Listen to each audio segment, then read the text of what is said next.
Hi hello ನಮಸ್ಕಾರ ನನ್ನ ಎಲ್ಲ ಪ್ರೀತಿಯ ವಿದ್ಯಾರ್ಥಿ ಮಿತ್ರರಿಗೆ ನಿಮ್ಮ ಪ್ರೀತಿಯ ಚೇತನ್ ಸರ್ ಮಾಡುವ ನಮಸ್ಕಾರಗಳು. ನಾವು ಹಿಂದಿನ ತರಗತಿಯಲ್ಲಿ ಏನಪ್ಪಾ ಅಂತಂದ್ರೆ ಗಂಗರ ಕೊನೆಯ ಪ್ರಸಿದ್ಧ ದೊರೆಯಾದಂತಹ ರಕ್ಕಸ ಗಂಗನ ಬಗ್ಗೆ ನಾವು ನೋಡಿದ್ವಿ. ಸೊ ಈ ಒಂದು ತರಗತಿಯಲ್ಲಿ ನಾವು ಮುಂದಿನ ಭಾಗವನ್ನ ಅಂದ್ರೆ ಈ ಗಂಗರ ಮನೆತನದ ಮುಂದಿನ ಭಾಗವನ್ನ ನಾವು ನೋಡೋಣ. ಸೊ ನೋಡೋದಕ್ಕಿಂತ ಮೊದಲು ಇನ್ನು ಯಾರ್ಯಾರು ಚಾನಲ್ಗೆ ಸಬ್ಸ್ಕ್ರೈಬ್ ಮಾಡ್ಕೊಂಡಿಲ್ಲ ದಯವಿಟ್ಟು ಸಬ್ಸ್ಕ್ರೈಬ್ ಮಾಡ್ಕೊಳ್ರಿ, ಹಾಗೆ ಪಕ್ಕದಲ್ಲಿರುವಂತಹ ಬೆಲ್ ಐಕಾನ್ ಅನ್ನ ಕ್ಲಿಕ್ ಮಾಡ್ರಿ ಅಂತ ಹೇಳ್ತಾ ಇವತ್ತಿನ ತರಗತಿಯನ್ನ ಪ್ರಾರಂಭ ಮಾಡೋಣ. ಸೊ ಇದರ ನಂತರ ಅಂದ್ರೆ ರಕ್ಕಸ ಗಂಗನ ನಂತರ ಏನಪ್ಪಾ ಅಂದ್ರೆ ಈತ ಏನಪ್ಪಾ ಅಂದ್ರೆ ಕೊನೆಯ ಪ್ರಸಿದ್ಧ ದೊರೆ ಆಗಿರ್ತಾನೆ. ಸೊ ಈ ತರ ನಂತರ ನಾವು ನೋಡೋದಾದ್ರೆ ಏನಪ್ಪಾ ಅಂತಂದ್ರ ಸೊ ಇವರ ಗಂಗರ ಆಡಳಿತವನ್ನ ನಾವು ನೋಡೋಣ್ರಿ. ಗಂಗರ ಏನಪ್ಪಾ ಅಂತಂದ್ರ ಆಡಳಿತ. ಸೊ ಗಂಗರ ಆಡಳಿತ ಯಾವ ರೀತಿ ಇತ್ತು ಅನ್ನೋದ ನೋಡೋದಾದ್ರ ಸೊ ಗಂಗರ ಆಡಳಿತ ಯಾವ ರೀತಿ ಇತ್ತಪ್ಪ ಅಂತಂದ್ರ ರಾಜತ್ವ ಹೆಂಗಿತ್ರಿ ಅವ್ರದ್ದು ವಂಶವಾಹಿ ಆಗಿತ್ತು. ಅಂದ್ರೆ ರಾಜತ್ವ ವಂಶವಾಹಿ ಅಂತಂದ್ರೆ ಏನಪ್ಪಾ ಅಂದ್ರೆ ತಂದೆಯಿಂದ ಆಡಳಿತ ಏನಾಗ್ತಿತ್ತಪ್ಪ ಅಂತಂದ್ರ ಸಿಂಹಾಸನ ತಂದೆಯಿಂದ ಮಗನಿಗೆ, ಮಗನಿಂದ ಅವನ ಮಗನಿಗೆ, ಅವನ ಮಗನಿಂದ ಅವನ ಮಗನಿಗೆ, ಅಂದ್ರೆ ವಂಶ ಪಾರಂಪರಿಕವಾಗಿ ಏನಾಗ್ತಿತ್ತಪ್ಪ ಅಂತಂದ್ರ ಆಡಳಿತ ಏನಪ್ಪಾ ಅಂದ್ರೆ ಕ್ಯಾರಿ ಫಾರ್ವರ್ಡ್ ಆಗ್ತಿತ್ತು. ಅದೇ ರೀತಿ ಏನಪ್ಪಾ ಅಂತಂದ್ರ ಈ ಮನೆತನದ ರಾಜರಲ್ಲಿ ಸರ್ವೇ ಸಾಮಾನ್ಯವಾಗಿ ನೋಡುವಂತಹ ಬಿರುದುಗಳು ನಾವೇನಪ್ಪಾ ಅಂತಂದ್ರ ಯಾವ ನೋಡ್ತಿದ್ವಿ ಅಂತಂದ್ರೆ ಧರ್ಮ ಮಹಾರಾಜ ಮತ್ತು ಧರ್ಮ ರಾಜಾದಿರಾಜ ಅನ್ನೋ ಒಂದು ಏನಪ್ಪಾ ಅಂತಂದ್ರೆ ಬಿರುದುಗಳು ಸರ್ವೇ ಸಾಮಾನ್ಯವಾಗಿ ಕಾಣುವಂತವಾಗಿದ್ವು.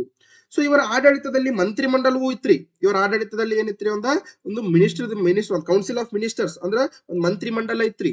ಸೊ ಮಂತ್ರಿ ಮಂಡಲ ಯಾರ್ಯಾರಿದ್ರಪ್ಪ ಅಂತಂದ್ರ ಆ ಮಂತ್ರಿ ಮಂಡಲದೊಳಗಡೆ ಫಸ್ಟ್ ಯಾರಿದ್ರಪ್ಪ ಅಂದ್ರೆ ಪ್ರಧಾನಿ. ಸೊ ಈ ಪ್ರಧಾನಿ ಏನಪ್ಪಾ ಅಂತಂದ್ರೆ ಸರ್ವಾಧಿಕಾರಿ ರೀ. ಪ್ರಧಾನಿ ಅಂದ್ರೆ ಎಲ್ಲವನ್ನ ಅಂದ್ರೆ ಸಾಮ್ರಾಜ್ಯದಲ್ಲಿ ನಡೆಯುವಂತ ಎಲ್ಲ ಒಂದು ಆಗು ಹೋಗುಗಳ ಬಗ್ಗೆ ಆಗಿರ್ಬೋದು, ಎಲ್ಲದರ ಬಗ್ಗೆ ಮಾಹಿತಿಯನ್ನ ಇರುವಂತಹ ವ್ಯಕ್ತಿ ಯಾರಪ್ಪ ಅಂದ್ರೆ ಎಲ್ಲದರ ಬಗ್ಗೆ ಡಿಸಿಷನ್ ಅನ್ನ ಏನಪ್ಪಾ ಅಂತಂದ್ರೆ ಈ ತರ ಮಾಡೋಣ್ರಿ ರಾಜರೇ ಅಂತ ಹೇಳುವಂತ ಅಧಿಕಾರ ಯಾರಿಗಿತ್ತಪ್ಪ ಅಂದ್ರೆ ಈ ಪ್ರಧಾನಿಗಿತ್ತು. ಅದಕ್ಕೆ ಇವನನ್ನ ಏನಂತ ಕರಿತಿದ್ರಪ್ಪ ಅಂದ್ರೆ ಇವನು ಸರ್ವಾಧಿಕಾರಿಯಾಗಿದ್ದ. ಅದ್ರ ನೆಕ್ಸ್ಟ್ ಏನಪ್ಪಾ ಅಂತಂದ್ರೆ ಇನ್ನೊಬ್ರು ಮಂತ್ರಿ ಯಾರಪ್ಪ ಅಂತಂದ್ರ ಶ್ರೀಕರ್ಣಕ. ಯಾರ್ರಿ?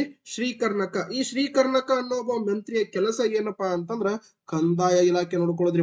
ಫೈನಾನ್ಸ್ ಡಿಪಾರ್ಟ್ಮೆಂಟ್ ಕಂದಾಯ ಇಲಾಖೆಯನ್ನ ನೋಡ್ಕೊಳ್ಳೋದ್ರಿ. ಹೌದಾ? ನೆಕ್ಸ್ಟ್ ಬರುವಂತ ಮಂತ್ರಿ ಯಾರಪ್ಪ ಅಂದ್ರ ರಹಸ್ಯಾಧಿಕೃತ. ನೆಕ್ಸ್ಟ್ ಬರುವ ಮಂತ್ರಿ ಯಾರಪ್ಪ ಅಂದ್ರ ರಹಸ್ಯಾಧಿಕೃತ. ಸೊ ಈ ರಹಸ್ಯಾಧಿಕೃತ ಏನ್ ಮಾಡ್ತಿದ್ನಪ್ಪ ಅಂತಂದ್ರ ಈತ ರಾಜನ ಆಪ್ತ ಕಾರ್ಯದರ್ಶಿ ರೀವ. ರಾಜನ ಏನಪ್ಪಾ ಅಂದ್ರ ಆಪ್ತ ಕಾರ್ಯದರ್ಶಿ ಅಂದ್ರೆ ಪರ್ಸನಲ್ ಸೆಕ್ರೆಟರಿ ರೀವ. ರಾಜನ ಪರ್ಸನಲ್ ಸೆಕ್ರೆಟರಿ ಆಗಿದ್ದ ಯಾರ್ರಿ? ರಹಸ್ಯಾಧಿಕೃತ. ನೆಕ್ಸ್ಟ್ ಏನಪ್ಪಾ ಅಂದ್ರ ಮಹಾಪಸಾಯತ.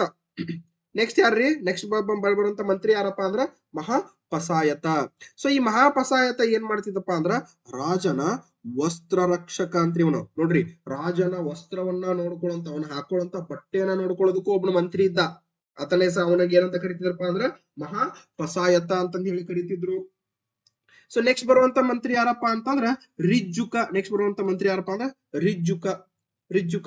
ಇವನು ಏನ್ ಮಾಡ್ತಿದ್ದಪ್ಪ ಅಂತಂದ್ರೆ ರಿಜ್ಜುಕ ಏನ್ ಮಾಡ್ತಿದ್ದಪ್ಪ ಅಂದ್ರ ಕಂದಾಯ ಅಧಿಕಾರಿ ಆಗಿದ್ದ. ಇವನು ಪೂರ್ತಿ ಕಂದಾಯವನ್ನು ನೋಡಿದ್ರೆ ಕೆಲವೊಂದಿಷ್ಟು ಭಾಗಗಳ ಕಂದಾಯವನ್ನ ಮಾತ್ರ ಏನಪ್ಪಾ ಅಂತಂದ್ರೆ ಈ ರಿಜ್ಜುಕ ಏನ್ ಮಾಡ್ತಿದ್ದಪ್ಪ ಅಂದ್ರ ನೋಡ್ತಿದ್ದ.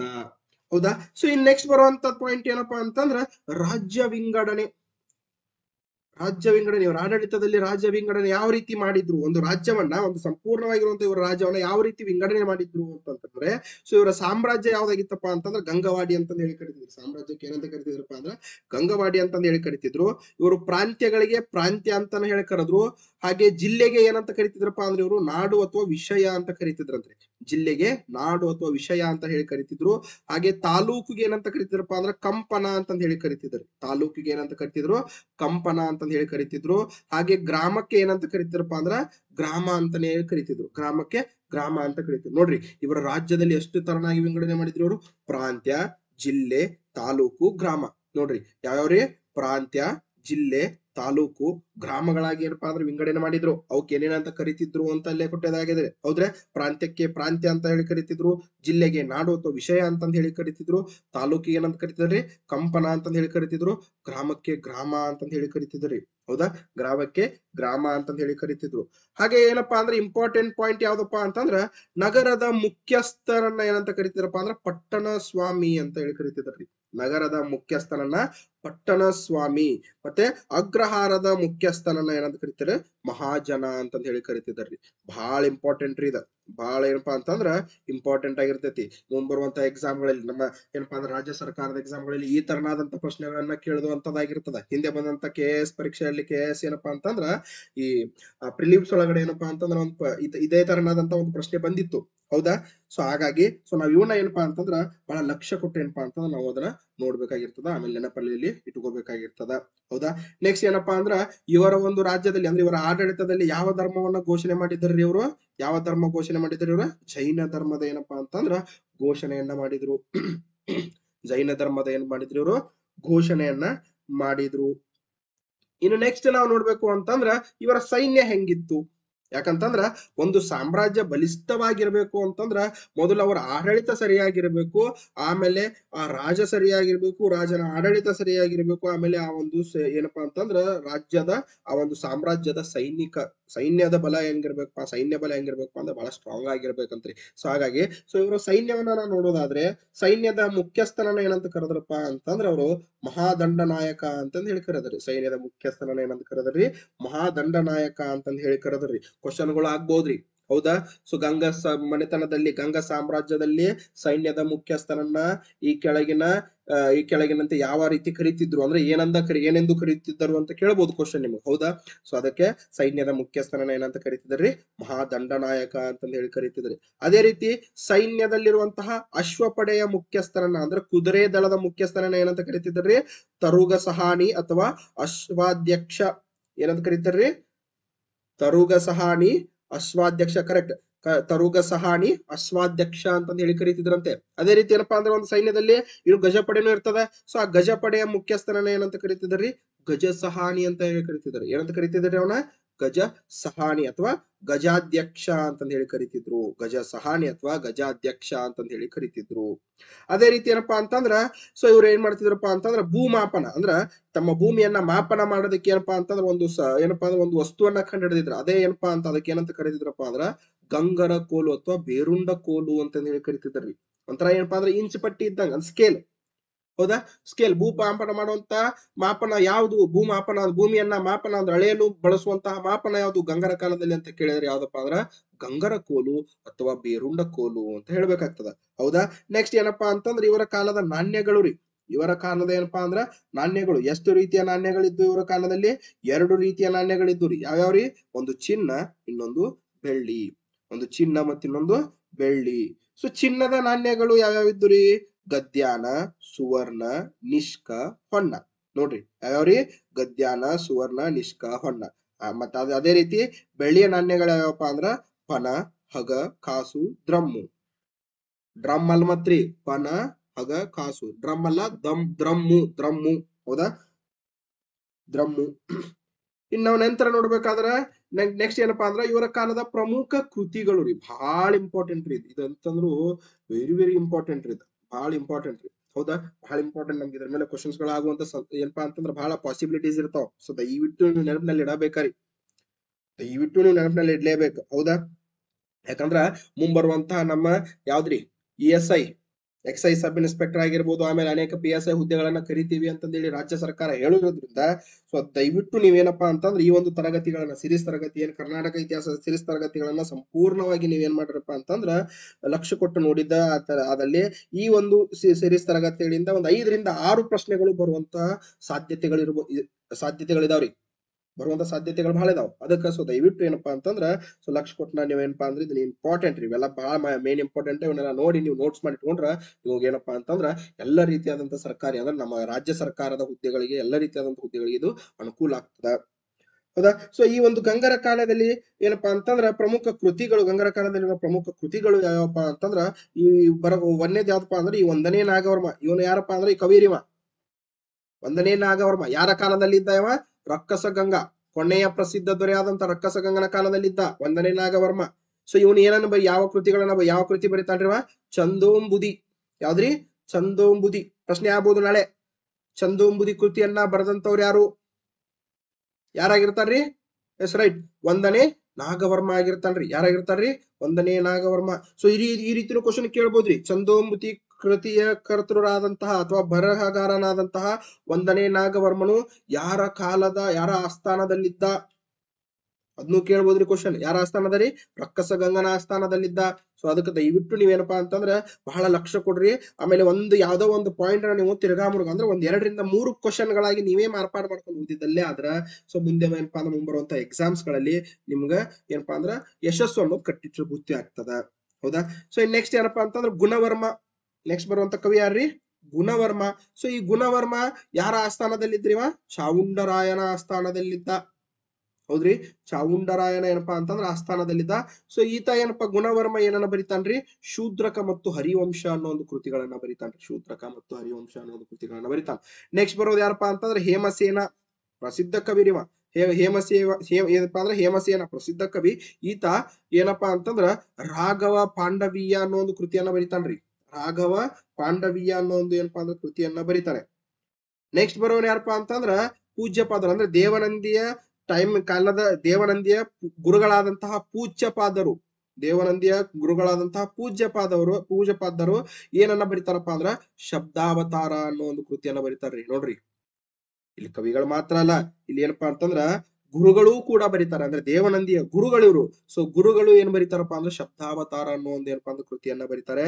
ಅದೇ ರೀತಿ ನೇಮಿ ಚಂದ್ರ ಅನ್ನೊಬ್ಬ ಕವಿ ಬರ್ತಾರೆ. ಇವ್ರೇನಪ್ಪಾ ಅಂದ್ರ ತ್ರಿಲೋಕ ಸಾರ ಮತ್ತು ದಿವ್ಯ ಸಾರ ಸಂಗ್ರಹ ಅನ್ನೋ ಒಂದು ಏನಪ್ಪಾ ಅಂದ್ರೆ ಕೃತಿಗಳನ್ನ ಬರೀತಾರೆ. ಏನ್ ಬರೀತಾರ್ರಿ? ತ್ರಿಲೋಕ ಸಾರ ಮತ್ತು ದಿವ್ಯ ಸಾರ ಅನ್ನುವಂತ ಕೃತಿಗಳನ್ನ ಬರೀತಾರೆ. ನೆಕ್ಸ್ಟ್ ಬರೋರು ಯಾರಪ್ಪಾ ಅಂದ್ರೆ ವಾದಿಭ ಸಿಂಹ. ನೆಕ್ಸ್ಟ್ ಬರೋರು ಯಾರಪ್ಪಾ ಅಂತಂದ್ರೆ ವಾದಿಭ ಸಿಂಹ ಅನ್ನೋರು ಏನ್ ಬರೀತಾರಪ್ಪ ಅಂದ್ರ ಗದ್ಯ ಚಿಂತಾಮಣಿ ಮತ್ತು ಕ್ಷಾತ್ರ ಚೂಡಾಮಣಿ ಅನ್ನೋ ಒಂದು ಏನಪ್ಪಾ ಅಂದ್ರೆ ಕೃತಿಗಳನ್ನ ಬರೀತಾರೆ. ಗದ್ಯ ಚಿಂತಾಮಣಿ ಮತ್ತು ಕ್ಷಾತ್ರ ಚೂಡಾಮಣಿ ಅನ್ನೋ ಒಂದು ಏನಪ್ಪಾ ಅಂದ್ರೆ ಕೃತಿಗಳನ್ನ ಇವರು ಬರೀತಾರ್ರಿ. ಹೌದಾ. ಇನ್ ನಾವ್ ನೆಕ್ಸ್ಟ್ ನೋಡ್ಬೇಕಾದ ಬಹಳ ಇಂಪಾರ್ಟೆಂಟ್ ಇನ್ನೊಂದ್ ಏನಪ್ಪಾ ಅಂತಂದ್ರ ಕಲೆ ಮತ್ತು ವಾಸ್ತುಶಿಲ್ಪ ರೀ. ಏನ್ರಿ? ಕಲೆ ಮತ್ತು ವಾಸ್ತುಶಿಲ್ಪ. ಸೊ ನೋಡ್ರಿ, ಕಲೆ ಮತ್ತು ವಾಸ್ತುಶಿಲ್ಪ ಅಂತ ನಾವು ನೋಡ್ಬೇಕಾದಾಗ ಏನಪ್ಪಾ ಅಂದ್ರ ಈ ಕಟ್ಟಡ ನಿರ್ಮಾಣದೊಳಗ ಅಂದ್ರೆ ಅವರ ಆ ಒಂದು ಗಂಗರ ಕಾಲದಲ್ಲಿರುವಂತಹ ಕಟ್ಟಡಗಳು ಅಂದ್ರೆ ಏನು ಯಾವ ರೀತಿಯಾದ ದೇವಾಲಯಗಳಾಗಿರ್ಬೋದು, ಕೋಟೆ ಕೊತ್ತಲುಗಳನ್ನಾಗಿರ್ಬೋದು, ಇವನ್ ಕಟ್ಟಡ ಮಾಡ್ಬೇಕಾದಾಗ ಅಂದ್ರೆ ನೀವು ನಿರ್ಮಾಣ ಮಾಡುವ ಈ ಕಟ್ಟಡಗಳನ್ನ ನಿರ್ಮಾಣ ಮಾಡ್ಬೇಕಾದಾಗ ಇವ್ರು ಏನೇನು ಬಳಸ್ತಿದ್ರಂತ್ರಿ? ಗಾರೆ, ಇಟ್ಟಿಗೆ, ಕಲ್ಲು, ಆಮೇಲೆ ಕಟ್ಟಿಗೆಗಳನ್ನ ಬಳಸಿ ಕಟ್ಟಡವನ್ನ ಏನ್ ಮಾಡ್ತಿದ್ರಪ್ಪ ಅಂದ್ರ ಕಟ್ತಿದ್ರಂತವ್ರು, ಕಟ್ಟಡ ನಿರ್ಮಾಣವನ್ನ ಮಾಡ್ತಿದ್ರಂತೆ. ಹೌದಾ. ಸೊ ಇವರು ಜಾಸ್ತಿ ಯಾರ ಪ್ರಭಾವವನ್ನ ಹೊಂದಿದ್ರಪ್ಪ ಅಂದ್ರ ಪಲ್ಲವ ಶೈಲಿಯ ಪ್ರಭಾವವನ್ನ ಹೊಂದಿದ್ರು. ಇವರ ಕಲೆ ಮತ್ತು ನೀವು ವಾಸ್ತುಶಿಲ್ಪ ಅಂದ್ರೆ ಇವರ ಒಂದು ಕಟ್ಟಡಗಳನ್ನಾಗಿರ್ಬೋದು, ಇವರ ದೇವಸ್ಥಾನಗಳ ಶೈಲಿಗಳಾಗಿರ್ಬೋದು, ಇವರ ಕೋಟೆ ಕೊತ್ತಲುಗಳ ಶೈಲಿಯಾಗಿ ಕಟ್ಟಿದ ಒಂದು ಡಿಸೈನ್ ನೀವು ನೋಡಿದ್ರಪ್ಪ ಅಂತಂದ್ರ ಸೊ ನಿಮಗ ಯಾರ ಶೈಲಿ ಬಹಳ ಎದ್ದು ಕಾಣ್ತಿತ್ತಪ್ಪ ಅಂದ್ರೆ ಈ ಪಲ್ಲವರ ಶೈಲಿ ಎದ್ದು ಕಾಣ್ತಿತ್ತು. ಅವ್ರದ್ದೇ ಆದಂತ ಒಂದು ಯುನಿಕ್ ಶೈಲಿ ಇತ್ರಿ. ಸೊ ಆ ಶೈಲಿಯ ಪ್ರಭಾವವನ್ನು ಬಾಳ ಇವ್ರು ಏನಪ್ಪಾ ಅಂತಂದ್ರ ಹೊಂದಿದ್ರು. ಅಷ್ಟೇ ಅಲ್ಲ, ಇವ್ರು ಕಟ್ಟಿರುವಂತ ಕಟ್ಟಡಗಳಲ್ಲಿ ಏನನ್ನ ಕಾಣ್ತೀವಪ್ಪ ಅಂದ್ರೆ ಜಾಸ್ತಿ ನಾವು ಜಾಲಿ ಕಂಬಗಳನ್ನ ಕಾಣ್ತೀವ್ರಿ. ನೋಡ್ರಿ, ಯಾವ ಕಂಬರಿ? ಸಾರಿ, ಜಾಲಿ ಕಂಬ ಅಲ್ರಿ, ಸಾರಿ ಇದೇನಪ್ಪಾ ಅಂತಂದ್ರೆ ಯಾಲಿ ಕಂಬ. ಸಾರಿ ಇದೇನದ ಟೈಪಿಂಗ್ ಮಿಸ್ಟೇಕ್ ಆಗ್ಯದ. ಸೊ ಇದು ಯಾವ ಕಂಬಗಳನ್ನ ಕಾಣ್ತೀವಿ ನಾವು? ಯಾಲಿ ಕಂಬ ಅಂತ ಕಾಣ್ತೀವಿ. ಹಾಗಾದ್ರೆ ಸರ್ ಮತ್ ಯಾಲಿ ಕಂಬ ಅಂದ್ರೆ ಏನ್ರಿ? ಹೌದಲ್ಲ, ಯಾಲಿ ಕಂಬಗಳನ್ನ ಕಾಣ್ತಿದ್ವಿ. ಅವರ ಒಂದು ಏನಪ್ಪಾ ಅಂತಂದ್ರ ದೇವಸ್ಥಾನಗಳಾಗಿರ್ಬೋದು, ಅವರ ಒಂದು ಕೊತ್ತಲಗಳಲ್ಲಾಗಿರ್ಬೋದು ನಾವು ಎಂತ ಕಂಬಗಳನ್ನ ಕಾಣ್ತಿದ್ವಿ? ಯಾಲಿ ಕಂಬ. ಹಾಗಾದ್ರೆ ಯಾಲಿ ಕಂಬ ಅಂದ್ರೆ ಏನು ಬೇಕಲ್ರಿ? ಸೊ ಯಾಲಿ ಕಂಬ ಅಂದ್ರೆ ಏನಪ್ಪಾ ಅಂದ್ರ ಸೊ ನೆನಪ ಇಟ್ಕೋರಿ, ಕಂಬದ ಮೇಲೆ ಏನಿರ್ತಿತ್ತಪ್ಪ ಅಂತಂದ್ರ ಕಂಬದ ಮೇಲೆ ಸಿಂಹದ ಏನಿರ್ತಿತ್ರಿ? ಚಿತ್ರಗಳಿರ್ತಿದ್ವು. ಸಿಂಹದ ಶಿಲ್ಪ ಕಂಡು ಬರ್ತಿತ್ತು. ಚಿತ್ರ ಅಥವಾ ಏನಪ್ಪಾ ಅಂದ್ರ ಶಿಲ್ಪಕಲೆ ಏನಪ್ಪಾ ಅಂದ್ರೆ ಕಂಡು ಬರ್ತಿತ್ತು. ಯಾರದ್ರಿ? ಸಿಂಹದ ಶಿಲ್ಪಕಲೆ ಕಂಡು ಬರ್ತಿತ್ತು. ಒಂದು ಕಂಬದ ಮೇಲೆ ಸಿಂಹದ ಶಿಲ್ಪಕಲೆ ಕಂಡು ಬಂದದ್ದ ಅದಲ್ಲಿ ಆ ಕಂಬವನ್ನ ಏನಂತ ಕರಿತಪ್ಪ ಅಂದ್ರೆ ಯಾಲಿ ಕಂಬ ಅಂತೀವಿ. ಈ ಯಾಲಿ ಕಂಬಗಳು ಬಹಳ ಇಂಪಾರ್ಟೆಂಟ್ ರೇ. ಇದು ನೆನಪ ಬಹಳ ಇಟ್ಕೋರಿದನ. ಯಾಲಿ ಕಂಬ ಯಾರ ಸಾಮ್ರಾಜ್ಯದಲ್ಲಿ, ಯಾರ ಆಸ್ಥಾನದಲ್ಲಿ ಜಾಸ್ತಿ ನಾವು ಕಂಡು ಬರ್ತಿತ್ತಪ್ಪ ಅಂತಂದ್ರ ಯಾಲಿರಿ? ಯಾಲಿ ಕಂಬ ಗಂಗರ ಆಸ್ಥಾನದಲ್ಲಿ ನಾವೇನಪ್ಪಾ ಅಂತಂದ್ರ ಅತಿ ಹೆಚ್ಚು ಏನಪ್ಪಾ ಅಂತಂದ್ರ ಕಂಡು ಬರ್ತದ. ಅತಿ ಹೆಚ್ಚು ನಾವೇನಪ್ಪಾ ಅಂದ್ರ ನೋಡ್ತೀವ್ರಿ. ಅಷ್ಟೇ ಅಲ್ಲರಿ, ಇವ್ರ ಏನಪ್ಪಾ ಅಂದ್ರ ಸಾಕಷ್ಟು ಪ್ರಮುಖ ದೇವಾಲಯಗಳನ್ನ ಕಟ್ಸಿದ್ರಿ. ಸಾಕಷ್ಟು ಪ್ರಮುಖ ದೇವಾಲಯಗಳನ್ನ ಕಟ್ಸಿದ್ರಿ. ಯಾವ್ಯಾವ ನೋಡ್ರಿ? ಹರಿಕೇಶ್ವರ, ಪಾತಾಳೇಶ್ವರ, ಮರುಳೇಶ್ವರ, ವೈದ್ಯನಾಥೇಶ್ವರ, ನೀರ್ತಿ ಮಾರ್ಗೇಶ್ವರ, ಕೋಲಾರಮ್ಮ ದೇವಾಲಯ, ಕಪಿಲೇಶ್ವರ ದೇವಾಲಯ, ಮಹಾಲಿಂಗೇಶ್ವರ ದೇವಾಲಯ, ನಾಗೇಶ್ವರ ದೇವಾಲಯ ಮತ್ತ ಭೋಗನಂದೀಶ್ವರ ದೇವಾಲಯ. ನೋಡ್ರಿ, ಇಷ್ಟೊಂದು ದೇವಾಲಯಗಳು ಇವ ಬಹಳ ಸುಪ್ರಸಿದ್ಧ ದೇವಾಲಯಗಳ್ರಿ. ಸೊ ಈ ಹರಿಕೇಶ್ವರ ದೇವಾಲಯ ಆಗಿರ್ಬೋದು, ಪಾತಾಳೇಶ್ವರ ದೇವಾಲಯ ಆಗಿರ್ಬೋದು, ಮರುಳೇಶ್ವರ ದೇವಾಲಯ ಆಗಿರ್ಬೋದು, ವೈದ್ಯನಾಥೇಶ್ವರ ಮತ್ತು ನೀತಿ ಮಾರ್ಗೇಶ್ವರ ದೇವಾಲಯಗಳು, ಇವೆಲ್ಲವೂ 5 ದೇವಾಲಯಗಳು ಎಲ್ಲಿ ಕಂಡು ಬರ್ತಾವ ಅಂತಂದ್ ಕೇಳಿದ್ರ ನಾಳೆ ಎಕ್ಸಾಮ್ ಒಳಗಡೆ ನೀವು ಬರಿಬೇಕ್ರಿ. ಯಾವ್ದ್ರಪ್ಪ ಅಂದ್ರ ತಲಕಾಡು. ಎಲ್ಲಿ ಕಂಡು ಬರ್ತದ್ರಿವ? ಇವೆಲ್ಲಿ ಕಂಡು ಬರ್ತಾರಿವ? ತಲಕಾಡಿನಲ್ಲಿ ಕಂಡು ಬರುವಂತಹ 5 ದೇವಾಲಯಗಳು, ಗಂಗರ ಪ್ರಸಿದ್ಧ ದೇವಾಲಯಗಳಿವು. ನೆಕ್ಸ್ಟ್ ಇದು ಕೋಲಾರಮ್ಮ ದೇವಾಲಯ ಎಲ್ಲಿ ಕಂಡು ಬರ್ತದ ನಮಗ? ಎಲ್ಲಿ ಕಂಡು ಬರ್ತದ್ರಿ? ಹೆಸರೊಳಗಡೆನೆ ಐತಿ. ಎಲ್ಲರಿ? ಕೋಲಾರದಲ್ಲಿ ಕಂಡು ಬರ್ತದ. ಎಲ್ಲಿ ಕಂಡು ಬರ್ತದ್ರಿ? ಕೋಲಾರದಲ್ಲಿ. ಕಪಿಲೇಶ್ವರ ದೇವಾಲಯ ಎಲ್ಲಿ ಕಂಡು ಬರ್ತದ್ರಿ? ಮಣ್ಣೆ. ಎಲ್ಲಿರಿ ಮಣ್ಣೆಯಲ್ಲಿ ಕಂಡು ಬರ್ತದ. ಮಹಾಲಿಂಗೇಶ್ವರ ದೇವಾಲಯ ಎಲ್ಲಿ ಕಂಡು ಬರ್ತದ್ರಿ? ಎಲ್ಲಿ ಕಂಡು ಬರ್ತದ್ರಿ? ವರುಣ. ಎಲ್ಲಿ ಕಂಡು ಬರ್ತದ್ರಿ? ವರುಣ. ಈ ವರುಣ ಅನ್ನೋದು ವಿಧಾನಸಭಾ ಕ್ಷೇತ್ರ ಯಾರ ಕ್ಷೇತ್ರ ಅನ್ನೋದು ನಿಮ್ಗೆ ಗೊತ್ತಿರ್ತದ. ಸೊ ಯಾರ್ಯಾರಿಗೆ ಆ ವರುಣ ಕ್ಷೇತ್ರ ವಿಧಾನಸಭಾ ಕ್ಷೇತ್ರ ಯಾರ ಕ್ಷೇತ್ರ ಅನ್ನೋದು ಯಾರ್ಯಾರಿಗೆ ಗೊತ್ತಿರ್ತದ ಅವ್ರು ಏನಪ್ಪಾ ಅಂದ್ರೆ ದಯವಿಟ್ಟು ಏನ್ ಮಾಡ್ರಿ, ಕಮೆಂಟ್ ಅನ್ನ ಮಾಡ್ರಿ. ದಯವಿಟ್ಟು ಏನ್ ಮಾಡ್ರಿ, ಕಮೆಂಟ್ ಅನ್ನ ಮಾಡ್ರಿ. ಅದೇ ರೀತಿ ಏನಪ್ಪಾ ಅಂತಂದ್ರೆ ನಾಗೇಶ್ವರ ದೇವಾಲಯ ಎಲ್ಲಿ ಕಂಡು ಬರ್ತದ? ಬೇಗೂರಿನಲ್ಲಿ ಕಂಡು ಬರ್ತದ. ಎಲ್ಲಿರಿ? ಬೇಗೂರಿನಲ್ಲಿ ಏನಪ್ಪಾ ಅಂತಂದ್ರ ಕಂಡು ಬರ್ತದ. ಈ ಭೋಗನಂದೀಶ್ವರ ದೇವಾಲಯ ಏನ್ ಕಂಡು ಬರ್ತದಪ್ಪ ಅಂದ್ರೆ ನಂದಿ ಅನ್ನೋ ಒಂದು ಏನಪ್ಪಾ ಅಂದ್ರೆ ಪ್ರದೇಶದಲ್ಲಿ ಏನಪ್ಪಾ ಅಂದ್ರೆ ಈ ಒಂದು ಭೋಗನಂದೀಶ್ವರ ದೇವಾಲಯ ಕಂಡು ಬರ್ತದ. ಭೋಗನಂದೀಶ್ವರ ದೇವಾಲಯ ಕಂಡು ಬರ್ತದ. ಇದಿಷ್ಟು ಏನಪ್ಪಾ ಅಂತಂದ್ರೆ ಗಂಗರ ಸಂಪೂರ್ಣವಾದಂತಹ ಏನಾಗಿರ್ತದಪ್ಪ ಅಂತಂದ್ರೆ ಮಾಹಿತಿ ಆಗಿರ್ತದ. ಸೊ ಇನ್ನು ಮುಂದಿನ ತರಗತಿಯಲ್ಲಿ ಇನ್ನೊಂದು ಸುಪ್ರಸಿದ್ಧವಾದಂತ ಬಹಳ ಮಸ್ತ್ ಇರುವಂತ ಏನಪ್ಪಾ ಅಂದ್ರೆ ಒಂದು ಸಾಮ್ರಾಜ್ಯವನ್ನ ಹೇಳ್ತೀನಿ. ಅದು ಯಾವುದು ಅನ್ನೋದನ್ನ ಏನಪ್ಪಾ ಅಂದ್ರ ಕುತೂಹಲದಿಂದ ಕಾಯ್ತಾ ಇರ್ರಿ ಅಂತ ಹೇಳ್ತಾ ಸೊ ಇಂದಿನ ತರಗತಿಯನ್ನ ಇಲ್ಲಿಗೆ ಮುಗಿಸ್ತೀನಿ. ಸೊ ಈ ತರಗತಿ ಇಷ್ಟ ಆಗಿದ್ರೆ ದಯವಿಟ್ಟು ಏನಪ್ಪಾ ಅಂತಂದ್ರ ಲೈಕ್ ಮಾಡ್ರಿ. ಆಮೇಲೆ ಅತಿ ಹೆಚ್ಚು ಜನರಿಗೆ ತಲುಪುವ ಹಾಗೆ ಏನಪ್ಪಾ ಅಂತಂದ್ರ ಶೇರ್ ಮಾಡ್ರಿ. ಹಾಗೆ ಇನ್ನೂ ಯಾರ್ಯಾರು ಸಬ್ಸ್ಕ್ರೈಬ್ ಮಾಡ್ಕೊಂಡಿಲ್ಲ ಪ್ಲೀಸ್ ಸಬ್ಸ್ಕ್ರೈಬ್ ಮಾಡ್ಕೊಡ್ರಿ. Thank you so much.